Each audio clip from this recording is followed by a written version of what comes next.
साथ मौजूद रज़िया सुल्तान, right to information का प्रोग्राम आपने अभी अभी अटेंड किया है। आपको क्या लगता है कि इस प्रोग्राम के बाद क्या ये बिल बलूचिस्तान असम्बली तक जाएगी और क्या बलूचिस्तान के कानून में इसको शामिल किया जाएगा जिस तरह से यहाँ पर बातें हो रही हैं?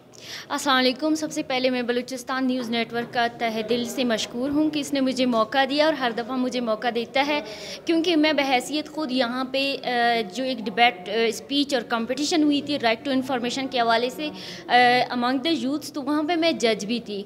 तो इसके हवाले से मुझे मालूम है कि इसमें क्या चीज़ें हैं, कौन से कंपोनेंट्स हैं। इवन दैट कि सो सिंपल, अगर आप पाकिस्तान के आइन में जाए, उसके अमेंडमेंट में जाए, आर्टिकल्स में जाएँ, आर्टिकल 19 में ये राइट पूरा लिखा हुआ है कि इसे राइट टू इन्फॉर्मेशन है। उसके अंदर बहुत सारे कंपोनेंट्स हैं।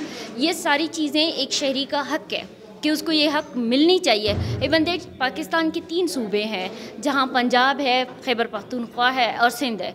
उनमें ये चीज़ इम्प्लीमेंट हो चुकी है और इस पे काम कर रहे हैं। इवन दैट खैबर पख्तूनख्वा का जो ये राइट टू इन्फॉर्मेशन का लॉ है वो इतना स्ट्रॉन्ग है कि फ़ॉरेन कंट्रीज़ भी उसको अप्रिशिएट करते हैं। तो वाई नॉट बलूचिस्तान में ये वाले एक्ट क्यों पास नहीं हो रहे और जाके असम्बली में वो रद्द-ओ-बदल हो के पास क्यों होते हैं एज़ इट इज़। उसमें स्टेक होल्डर्स को अपने उसमें होल्ड में या अपने साथ इन्वॉल्व क्यों नहीं करते हैं? रीज़न क्या है? अगर करते हैं तो वो लॉ पर जाके वहाँ से कुछ और बन के निकल जाता है, जो कि सिविलियन के राइट्स के राइट टू इन्फॉर्मेशन उनके हवाले से नहीं होता। Thank you so much. Welcome.